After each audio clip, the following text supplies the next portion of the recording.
ครับพี่น้องครับมื้อนี้บ่าวศักดิ์ศรีสิพาพี่น้องมาเบิ่งนะครับไอเดียการปลูกกล้วยหอมต้นคูซึ่งได้เคยนำเสนอไปตอนเพิ่นน้อยๆนะครับตอนนี้เพิ่นเริ่มใกล้จะให้ผลผลิตแล้วบ่าวศักดิ์ศรีมาอัปเดตให้ฟังมาเบิ่งกล้วยกันว่าเครือน้อยเครือใหญ่ปานใดนะครับพี่น้องครับเหมาะสมกับการที่เอาไปเป็นไอเดียบ่นะครับพี่น้องครับบ่เป็นการเสียเวลาเฮามาสวัสดีเจ้าของสวนกันเลยครับครับสวัสดีครับอ้ายครับสวัสดีครับผมบุญเฉิดท่องอ้วนบ้านเข้มไต่ตำบลแขมอำเภอพิบูลจังหวัดอุบลครับผมครับอ้ายต้นเติบแล้วเนาะ เกือบเดือนแล้วมั้งครับจนเป็นหมากใหญ่ใกล้อยู่พอเก็บหรอวะครับอ้ายก็ยังอีกอยู่เพราะว่าเหลี่ยมเพิ่นยังหลายอยู่ก็ถือว่าใช้ได้อยู่ครับมันออกเปรี้ยวยาวนะตัวนี้โอ้ตัวนี้เป็นกล้วยแบบต้นคูเนาะครับอ้ายปลูกแบบต้นคูให้พี่น้องเฮาได้ศึกษาไปนำกันก็ใหญ่เติบได้อ้ายเครือแต่ละเครือมีแต่เครือใหญ่2เครือนี่เสมอกันอยู่บ่ครับผมในการปลูกต้นคูตัวนี้สิอันนี้แน่จังหน่อยครับลบกว่าตัวนั้นแน่จังหน่อยแต่ว่าลบในที่นี่บ่เน้นว่าอันนี้เลยเวลามันสิ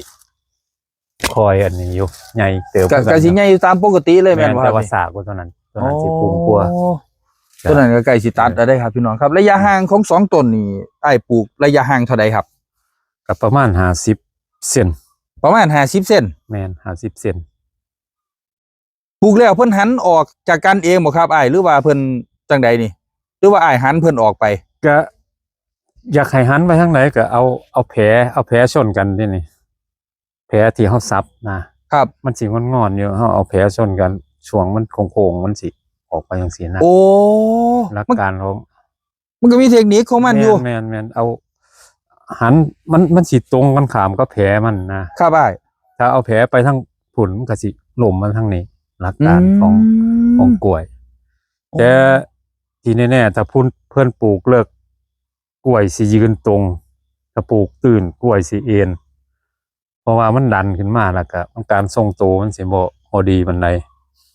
การปลูกตื่นปลูกเลิกมันก็มีผลกับการเอ็นคือกันอยู่ของอ้ายนี่นิยมปลูกแบบใดครับแบบตื่นหรือว่าแบบเลิกอยู่ในสวนนี่ตื่นปลูกแบบว่างแล้วก็เกลี่ยดินมาใส่เลยเพราะว่ามันแฉะนะดินบ่อนนี่มันอยู่ใกล้น้ำนี่น้ำมันลุ่มครับพี่น้องครับมันก็มีข้อดีอีกเด้เป็นจังไดบัดนี้อ้ายถ้าปลูกตื่นลูกเพิ่นสิบ่หลายครับลูกเพิ่นสิบ่แย่งอาหารจนเกินไปเพราะว่ามันลอยขึ้นมาหากมันสิบ่ได้อยู่อันนี้หมากมันก็เลยใหญ่ข้อดีของการปลูกตื่นแต่ว่าข้อเสียก็คือเฮาได้ลูกบ่สมบูรณ์เวลาเฮาสิขายอันนี้มันสิบ่ได้หลายต้นคือแบบนั้นนะเห็นบ่นี่ลูกมันสิบ่หลายคือแบบปลูกเลิกถ้าปลูกเลิกหากลูกมันอยู่เลิกมันก็หาอาหารได้หลายก็เป็นการแย่งอาหารกันหลายต้นครับสังเกตเบิ่งได้พี่น้องขอสังเกตว่ากล้วยเฮามันคือหมากใหญ่ครับมันก็มีผลอยู่ว่ามันลอยขึ้นลูกมันเลยแย่งอาหารบ่หลายนะสังเกตเบิ่งเด้อพี่น้องสังเกตเอาได้ต้นถ้าเฮาปลูกตื่นลูกเพิ่นนี่แม่นตัดออกแน่บ่ตัดออกแน่ก็บ่ได้แย่งอาหารแม่เพิ่นปานใดแม่นมันลอยขึ้นมานี่สังเกตว่ามันลอยขึ้นมาครับอ้ายปกติตุ้มม่วน ตุ้มม่วนนี่มันสิใหญ่บ่ได้ถ้ามันฝังดินนี่ครับมันสิฝ่าวใหญ่ฝ่าวม่วนเป็นตุ่มอยู่ข้างต้นเพิ่นนั่นนะมันสิหลายแห้งถ้าเฮาปลูกเลิกอ๋อแต่ว่ามันก็มีข้อดีข้อเสียคนละอย่างครับตัวนี้ก็ได้ข้อดีก็ว่าได้ลูกใหญ่นะครับอ้ายกล้วยเฮาแบบใหญ่เลยพี่น้องมมันก็มีผลอยู่หมายถึงว่ามันก็ต้องใส่ฝุ่นใส่ปุ๋ยนั่นล่ะแต่ว่าการแย่งอาหารมันส่วนหน่อยประมาณคืบนึงบ่อ้ายหมายความว่าปลูกเลิกลงไปที่เห็นเขาปลูกเขาก็ปลูกเครื่องเหงานะครับเครื่องเหงาหรือบางที่ก็เห็นเลิกแน่อยู่บางเจ้าดินที่มันมีการระบายน้ำดีมันก็ปลูกเลิกถ้าปลูกเลิกต้นมันสิตรงมันสิบ่เอ็นแห้งครับเวลาลมมีหยังมาเวลาค่ำมันก็ง่ายข้อดีของการปลูกเลิกมันก็มีตัวดีตัวเสียนะตัวนี้ข้อดีมันก็คือได้ลูกใหญ่แต่ว่าต้นเพิ่นก็สิเอ็นไปเนาะแม่นเอ็นเพราะว่าการยกลอยขึ้นมานี่การทรงโตมันก็บ่ดีแล้วนี่มันก็มีข้อดีให้เห็นคือเฮาได้ลูกใหญ่มันก็มีหลายอย่างพี่น้องเฮ็ดหยังมันก็มีทั้ง2ด้านนะก็เลยว่าเอาด้านดีๆมันมาเพราะว่าเฮาปลูกเลิกบ่ได้ สมัยก่อนเฮากับต้นตรงเนาะสมัยก่อนเฮาปลูกเลิกได้สมัยนี้เฮาปลูกเลิกบ่ได้ มันเอ็นพี่น้องเอ้ยที่ แต่ว่าก็หน่วยใหญ่ขออนุญาตเบิ่งจักเครือเนี่ยครับทางนี้ ถ้า ตัวใดสิให้ผลผลิตแล้วครับ แต่ว่านี่ ยังบ่ทันถึงอายุ ก็สิมีส่วนที่อ้ายเพิ่นก็เก็บไปขายในตลาดชุมชนแล้วเนาะครับมีแต่หวี ก็ แบบใหญ่ ยังอีกอยู่เลยพี่น้องนี่ ๆไอ้ยะอ้ายโม บ่ทันไหนเพราะว่าเฮาขายกล้วยอยู่ ครับ 80ถึง85 อันนี้บ่ทันได้บ่นี่ ก็อยากตัดก็ตัดบ่อยากตัดก็รออีกเล็กน้อยเพราะว่าเฮาขายในชุมชนบ่ได้ส่งไกลนะครับ อ้าย เฮาเลือกได้ว่าสิเอาจักเปอร์เซ็นต์แต่ที่แน่ๆอย่าให้เกิน85 อืม ถ้าเกิน85นี่มันเนื้อมันสิบ่แน่นนะ สุกค่าเครือนะบ่อ้ายนะ บ่ ลืมถึกแดดซื่อ มันสะท้อนแสงแต่แดดซื่ ๆโอ้ อ คือผิวงามคักแท้ ๆผิวก็พอใส่ได้อยู่ ครับ นี่ก็คือเฮาเลือกได้พ่อพี่น้องถ้าเฮาขนส่งมาไกลนี่พี่น้องสิได้กินกล้วยแบบเต็มที่นะ สุกเต็มที่แก่เต็มที่ แก่ เฮาจังตัด เต็มที่ บ่มให้พี่น้องเกษตรกรพี่น้องชุมชนเฮา ครับเต็มที่มันว่า90ถึงหน่อยแล้วเต็มที่อยู่85พี่น้องถ้าเกินนั้นมันเนื้อมันสิบ่แน่นมันสิเป็นจาง ครับ ๆถ้าเกินนั้นเฮาอยู่บ่เกิน85 ครับ เฮาสิตัดอยู่80 85ซ้ำนี่2สเต็ปหรือส่วนเพิ่นส่งไกลอาจสิ70 75หรือ80ก็บ่ฮู้นำเพิ่นสิประมาณนี้ล่ะเพราะว่าเห็นกล้วยเพิ่นเหลี่ยม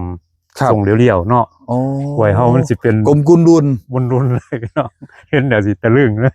นั่นนะครับ อืม พี่น้องครับ ผู้ใดอยากมาสั่งซื้อบักกล้วย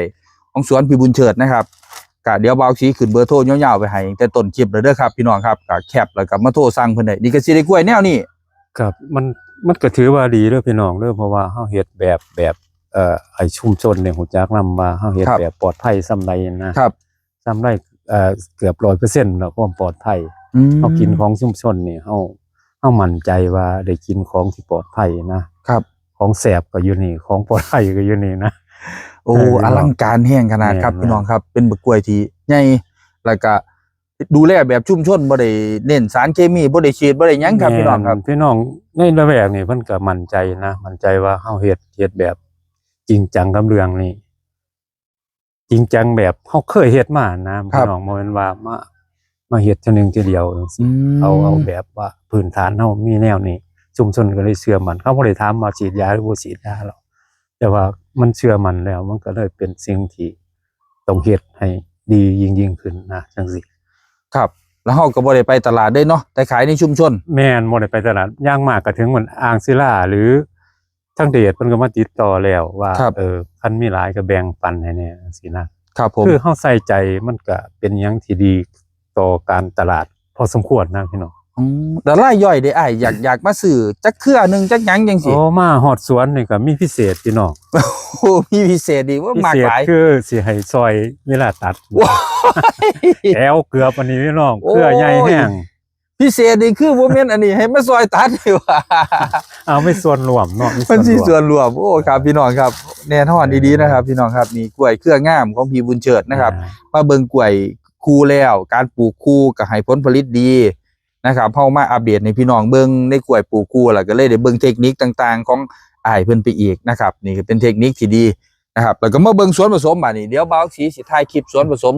ของพี่บุญเฉิดลงให้เบิ่งพร้อมทั้งแนวคิดของเพิ่นรอดในเศรษฐกิจที่แย่ๆแนวนี้ได้นะครับพี่น้องครับอ่ะมื้อนี้เบิ่งกล้วยคู่แล้วนะครับสมมาภาคควรเดี๋ยวเฮามาเบิ่งส่วนผสมของอ้ายอีกคลิปต่อไปกันเลยครับเอาครับขอบคุณหลายๆครับอ้ายครับ ครับ สวัสดีครับ